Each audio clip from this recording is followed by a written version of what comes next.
Sebuah kereta Taroko dengan nomor urut 408 yang berangkat dari Sulin tergelincir saat melewati terowongan Qingsui di Kabupaten Hualien dan menyerempet dinding terowongan. Dua gerbong kereta mengalami deformasi parah.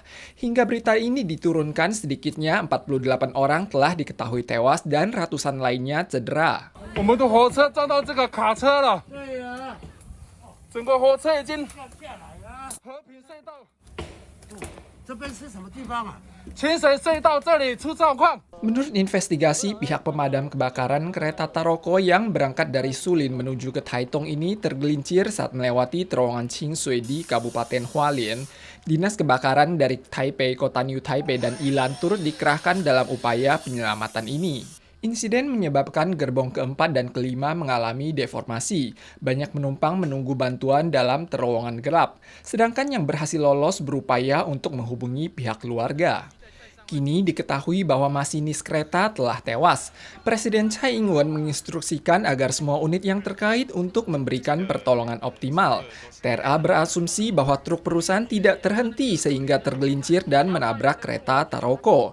Menurut laporan awal Biro Pemadam Kebakaran Hualien, sekitar pukul 10 lewat kereta tersebut mengangkut 350 orang. Sekitar 60 orang telah dievakuasi dari gerbong 1 dan 3. Tim pemadam kebakaran terus berupaya melakukan pertolongan. Taiwan melaporkan 6 kasus baru dari luar negeri tanggal 1 April meliputi Indonesia, Paraguay, Irlandia, Uni Emirat Arab, dan Filipina. Semuanya melampirkan hasil tes negatif 3 hari sebelum keberangkatan. Kasus positif pertama juga dilaporkan di Hsinchu Science Park. Perusahaan Hermes Epitech mengumumkan kasus 1026 merupakan karyawan prianya yang berusia 70-an tahun. Ia tidak menunjukkan gejala sejak kembali tanggal 3 Januari dan terdiagnosis positif 2 bulan kemudian. Hermes Epitech telah menghubungi karyawan tersebut untuk bekerja dari rumah pada tanggal 30. Perusahaan telah melakukan desinfeksi dan investigasi pihak yang melakukan kontak.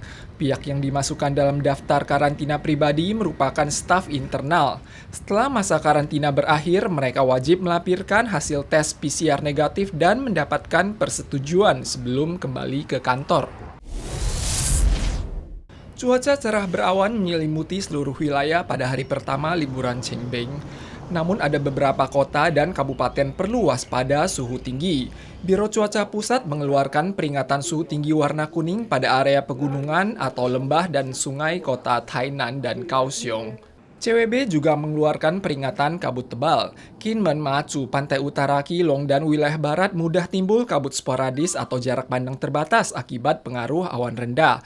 Terutama di kawasan Kinmen, Matsu, dan Kabupaten Hsinchu, di mana visibilitas tidak mencapai 200 meter.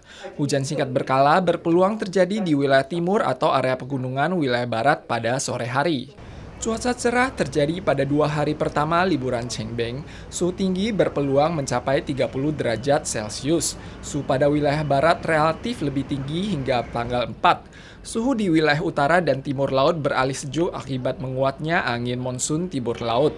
Hujan singkat berpeluang terjadi di wilayah utara dan Taoyuan serta area pegunungan. Warga Taiwan biasanya menyiapkan lumpia menjelang Qingming. Sebuah toko lumpia di Tainan yang beroperasi lebih dari 60 tahun telah dipenuhi antrean warga pada tanggal 2 pagi. 为30件，最高的最多的到买30件，哦，你买到30，你哪买遐济啊？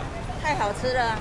Pelayan menaruh kol, tahu, dan bahan lainnya di atas kulit lumpia, menabur bubuk kacang manis, dan melipat lumpia. Toko menjumpai kesibukan pada hari pertama liburan dan harus mengerahkan puluhan staf untuk melayani pelanggan. Sebuah toko kelontong di pasar Nantien Chiai selalu menjual lumpia yang dibuat langsung. Bisnis yang ditekuni 2 orang ini telah berjalan lebih dari 30 tahun. Anggota keluarga ikut membantu untuk mengatasi kesibukan.